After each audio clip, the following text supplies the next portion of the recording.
आज़ादी के बाद जिस मुंद्रा पोर्ट की आपने बात की, जिसके शेयर बहुत तेज़ी से बढ़ते हैं या जो सिक्योर है और जिसमें रोज़ पैसा आता है, उस पोर्ट के ऊपर अब तक 3-4 बार ड्रग्स आ चुकी हैं बहुत बड़ी कीमत की, जिनकी कोई जाँच भी नहीं हुई और हुँ, हिंदुस्तान में अब एक राय बन रही है कि उसी पैसे से अडानी ने बहुत सारी कंपनियाँ खरीदी या अपने अपने को निकालने में उनका इस्तेमाल किया या राजनीतिक तौर पे सरकार के लिए उनका इस्तेमाल किया और वो कहीं पर कहने में शर्माते भी नहीं हैं। अभी एक प्रोग्राम में उन्होंने कहा था जिसमें अमित शाह मौजूद थे कि हमने पिछले 25 साल से हम दोस्त हैं।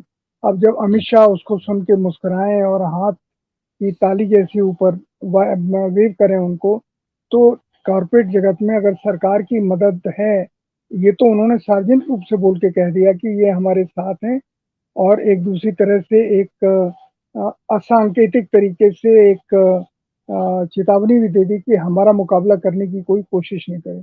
तो मैं जानना ये चाह रहा हूँ कि भारत की अर्थव्यवस्था बिगाड़ने में क्या अडानी का सचमुच हाथ है या इसमें कुछ विदेशी अंडरवर्ल्ड के लोग हैं, जो अडानी के ज़रिए हिंदुस्तान में ऑपरेट कर रहे हैं और बहुत सारी चीज़ों को कंट्रोल करना चाह रहे हैं क्योंकि अडानी के बारे में मैं बिल्कुल अपुष्ट समाचार कह रहा हूँ, लेकिन उन लोगों के ज़रिए से कह रहा हूँ जो सिस्टम के हिस्से हैं।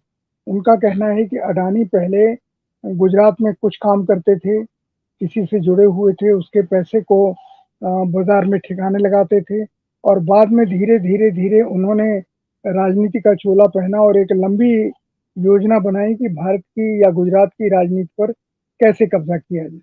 हुँ। देखिए, ये मैं इस बारे में डिटेल में मतलब कुछ नहीं कह सकता हूँ क्योंकि ये मुझे जानकारी नहीं है और वो मुझे लगता है ये बहुत संवेदनशील मामला है इस वक़्त, उस तरह की बात करनी भी नहीं चाहिए। लेकिन एक बात कहूँगा, ये जो ड्रग्स पकड़े जाने का मामला है और वो हेडलाइनें बनती थी और जिस तरह की जाँच होनी चाहिए, वो जाँच होती दिखाई नहीं देती थी। लेकिन एक पोर्ट ऑपरेटर को आप इस बात के लिए ज़िम्मेदार नहीं ठहरा सकते हैं कि उसके पोर्ट पर ड्रग्स आईं और पकड़ी गईं। क्यों? क्योंकि जो ड्रग्स का ऑपरेशन है, इसको देखना किसी भी पोर्ट पर वो प्राइवेट हो या सरकारी, वहाँ कस्टम और एक्साइज़ तो सरकारी होता है और वो पकड़ना और देखना उनकी ज़िम्मेदारी है। अब अगर वो नहीं पकड़ रहे हैं या वो पकड़ रहे हैं, कहा ये जा रहा है कि साहब वहाँ पकड़ी जा रही है, आप इसलिए हल्ला मचा रहे हैं। इसका अर्थ है दूसरी जगह पकड़ी नहीं जा रही है और वहाँ से निकल जा रही है। ये बहुत एफिशिएंट पोर्ट है कि यहाँ इतनी बड़ी-बड़ी कंसाइनमेंट पकड़े जा रहे हैं। तो ये तर्क तो मैं किनारे रख दूँ। आप मान लें कि लोगों को लगता है कि इस रास्ते से लाया जाए, अच्छा पोर्ट है, बढ़िया और यहाँ से हम निकाले जाएँगे, लेकिन पकड़ लिए जाते हैं। इसमें किसका हाथ है, इसकी जाँच क्यों नहीं हो रही है, ये ज़्यादा बड़ा सवाल है। जाँच करने के लिए कौन लोग ज़िम्मेदार हैं? जाँच तो अडानी जी नहीं करेंगे, अडानी जी पोर्ट के मालिक हैं और अगर अडानी का उसमें हाथ पाया जाता है इस तरह के ऑपरेशन में या उनके अधिकारियों का, तो उनको पकड़ने की ज़िम्मेदारी जिनकी है, जवाब तो उनको देना चाहिए। बिल्कुल वैसे ही जैसे हिंडनबर्ग की रिपोर्ट आई, तो हिंडनबर्ग की रिपोर्ट को भारत पर हमला बताने की जो होड़ लगी हुई है भारत भर में, उसके बजाय अगर कोई ये कहता हाँ भाई हिंडनबर्ग की रिपोर्ट बिल्कुल बकवास है, इसमें सब कुछ झूठ लिखा हुआ है और हमने जाँच करके निकाला है। क्योंकि हिंडनबर्ग ने कहा कि मेरे पास तो ये वेर-विदौल नहीं है, यानी ये मेरे पास साधन नहीं है कि मैं एक सीमा के आगे इसकी जाँच कर सकूँ। अडानी समूह की तरफ से कहा गया कि हम लीगल ऑप्शन तलाश रहे हैं। हिंडनबर्ग ने जवाब में कहा हम आपका स्वागत करते हैं और हम आपसे कहते हैं कि आप अमेरिका में आकर हम पर मुकदमा कर दीजिए, जहाँ से हम ऑपरेट करते हैं। इससे हमें सुविधा होगी कि हम आपसे वो कागज़ माँगेंगे, जिन कागज़ों के बल पे हम साबित कर सकते हैं कि जो हम कह रहे हैं वो सही है। तो ये हिंडनबर्ग को तो अमेरिकी अदालत में मुकदमे का इंतज़ार है, क्योंकि वहाँ एक डिस्कवरी प्रोसेस होता है, मैं बता दूँ अमेरिकी अदालत में एक डिस्कवरी प्रोसेस होता है जिसमें सामने वाला आपसे वो कागज़ माँग सकता है जिन कागज़ों के बल पर वो आपको फँसाएगा। वो आपसे कहेगा ये सौदे के कागज़ लाइए और उसके बाद उसमें लाल निशान लगा के अदालत को दिखाएगा कि देखिए साहब जो हम कह रहे थे, वो यहाँ साबित हो रहा है। इसका एक अर्थ और है, इसका एक अर्थ ये है कि हिंडनबर्ग के पास अपने तमाम आरोपों के पर्याप्त और पूरे सबूत मौजूद नहीं है। वो चाहता है कि ये मुकदमा हो और उस मुकदमे के ज़रिए वो अपने सबूत जुटा ले। लेकिन क्या भारत सरकार भी इतनी असहाय है? अभी मॉरिशस की सरकार ने कहा है, वहाँ के इकोनॉमिक अफेयर्स के मंत्री आए थे, उन्होंने कहा है कि अगर इस मामले में भारत सरकार हमसे कुछ भी माँगेगी, तो हम वो सारी चीज़ें उपलब्ध कराएँगे। तो जो हिंडनबर्ग को नहीं मिल सकता, वो भारत सरकार को, भारत की जाँच एजेंसियों को मिल सकता है। सब कुछ सही है, मैं इस बात को मानने के लिए पूरी तरह तैयार हूँ कि गौतम अडानी बिल्कुल पाक-साफ हैं, बहुत तेज़ दिमाग के व्यापारी हैं, उन्होंने कुछ अपॉर्च्युनिटीज़ दुनिया में देखी, उनको दूसरों से पहले समझ के आगे बढ़ गए और वो तेज़ी से तरक्की कर रहे हैं। लेकिन जो इंसाफ के उसमें कहा जाता है कानून के मामले में, कि न्याय होना ही नहीं चाहिए, न्याय होता हुआ दिखना भी चाहिए। मेरा ख़्याल है ये कानून और अदालत से ज़्यादा सरकार पर आयद होता है, कि सरकार होनी ही नहीं चाहिए, सरकार दिखनी भी चाहिए। तो यहाँ सबसे बड़ी समस्या इस कांड में जो दिख रही है, वो ये है कि सरकार अ, अनुपस्थित दिखाई पड़ रही है पूरी प्रक्रिया में। अलावा इसके कि जब मौका आता है, सरकार के दाएँ-बाएँ के लोग मीडिया पर, हिंडनबर्ग पर, हमारे जैसे लोगों पे इल्ज़ाम लगाने में लगे हैं। यहाँ तक कि एक ऐसी रिपोर्ट आ गई जिसमें मुझे किसी विदेशी गैंग का सदस्य बता दिया गया है। क्योंकि मैंने हिंडनबर्ग की रिपोर्ट पे एक प्रोग्राम किया, जिसमें मैंने ये बताया कि हिंडनबर्ग की रिपोर्ट क्या है, साथ में मैंने बीबीसी के हमारे पुराने संपादक थे शिवकांत जी, उनको बुलाया। उनसे मैंने पूछा कि हिंडनबर्ग क्या है? रिपोर्ट में आरोप क्या है ये बताया और हिंडनबर्ग क्या है जिसमें उन्होंने वो सब बताया, जिसको लेके अब बाकी लोग बता रहे हैं कि साहब हिंडनबर्ग तो सटोरिया है, हिंडनबर्ग तो शॉर्ट सेलर है, इसकी बात का भरोसा क्यों करना चाहिए?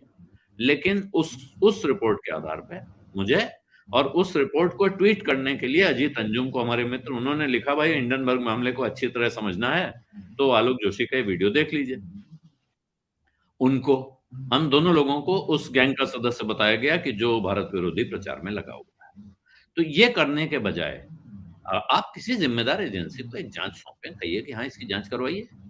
सुप्रीम कोर्ट में मामला है और हो सकता है कि वहाँ से जाँच का आदेश हो जाए, लेकिन अगर इससे पहले भारत सरकार खुद सामने होती और कहती, सेबी जाँच करता। सेबी 2 साल से जाँच कर रहा है, ऐसा हिंडनबर्ग की रिपोर्ट में लिखा हुआ है। प्रश्न ये है कि सेबी 2 साल से क्या जाँच कर रहा है? अगर हिंडनबर्ग ने उसने भी कहा कि हमने 1.5 साल जाँच की है और ये कागज़ निकाले हैं। उसी 2 साल की जाँच में सेबी को ये कागज़ नहीं मिले हैं। उसको ये पता नहीं चल रहा है कि पैसा कहाँ जा रहा है, कहाँ से आ रहा है। ऐसे म्यूचुअल फंड मॉरिशस से ऑपरेट कर रहे हैं, जो अडानी की कंपनियों के अलावा किसी और कंपनी में पैसा नहीं लगाते हैं। 100% पैसा सिर्फ़ अडानी की कंपनी में लगता है उनका। कुछ फंड उनमें से ऐसे हैं, जिनका कुछ पैसा कुछ समय पहले जब तक अडानी जी ने एनडीटीवी के लिए बोली नहीं लगाई थी, उन्होंने एनडीटीवी में कुछ स्टेक खरीदा था, बाकी पैसा उनका अडानी की कंपनियों में लगा हुआ है। कोई सामान्य आदमी भी देखेगा, समझ जाएगा कहाँ क्या चल रहा है। फिर सेबी में बैठे हुए इतने समझदार, तेज-तर्रार लोग, जो पता नहीं कैसे-कैसे बारीक ऑपरेशन पकड़ते हैं। आप सेबी के ऑर्डर रोज़ पढ़िए, उसमें हर तीसरे दिन एक ऑर्डर आता है कि ये आदमी ऐसे घपला कर रहा था, 27 पेज का ऑर्डर होगा। पूरा गणित समझाया जाता है कि ऑपरेशन कैसे चल रहा था और हमने ऐसी सर्वेलेंस की, इसके मोबाइल कॉल रिकॉर्ड चेक किए और उनकी लोकेशन ट्रैकिंग की और हमने पकड़ लिया। उनको ये मसला क्यों नहीं दिख रहा है? और अगर दिख रहा है और सब कुछ पाक-साफ है, तो बाकायदा सामने आके बताते क्यों नहीं है? ईडी को क्यों नहीं दिख रहा है? मतलब कम से कम 10 सरकारी एजेंसियाँ हैं, जिनको इस मसले पे एक्टिव होना चाहिए था। जिसमें से रिज़र्व बैंक ऑफ इंडिया एक एजेंसी है, जिसने इस घटना के 3-4 दिन बाद बैंकों को एक हिदायत भेजी कि भई अपने-अपने लोन एक बार चेक कर लो, जाँच कर लो कि जो कुछ दे रखा है, उसके सामने जो कोलेटरल वगैरह रखा गया है, वो दुरुस्त है या नहीं है? कहीं ऐसा तो नहीं कि कच्चे कागज़ पे लोन दे दिया? इसके अलावा उन्होंने भी कुछ नहीं किया। कल बैंक ऑफ बड़ौदा के सीईओ का बयान आया है कि साहब ज़रूरत पड़ेगी तो हम अडानी समूह को और लोन देंगे। अरे भाई आप कारोबार करते हैं, आप लोन देंगे, दे दीजिए। इस बात का ऐलान करने की क्या आवश्यकता है आज की तारीख में?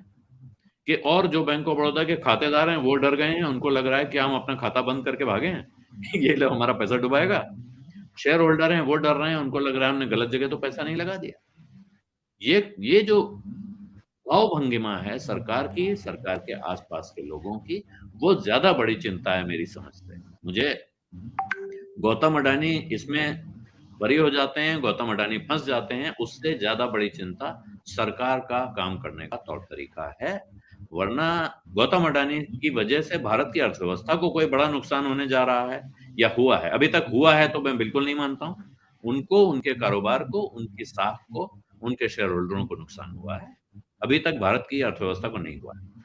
लेकिन भारत की पूरी वित्तीय प्रणाली पर, हमारे फाइनेंशियल मार्केट्स पर जो गंभीर सवाल खड़े हुए हैं, अगर उनका जवाब वक़्त रहते नहीं दिया जाएगा, तो हमारे रेगुलेटर्स पर और हमारी फाइनेंशियल सिस्टम पे वो सवाल खड़े होंगे, जिसके बाद कोई अंतर्राष्ट्रीय निवेशक भारत में पैसा लगाने के पहले 50 बार सोचेगा और उससे भारत के लिए बड़ी चिंता खड़ी हो सकती है।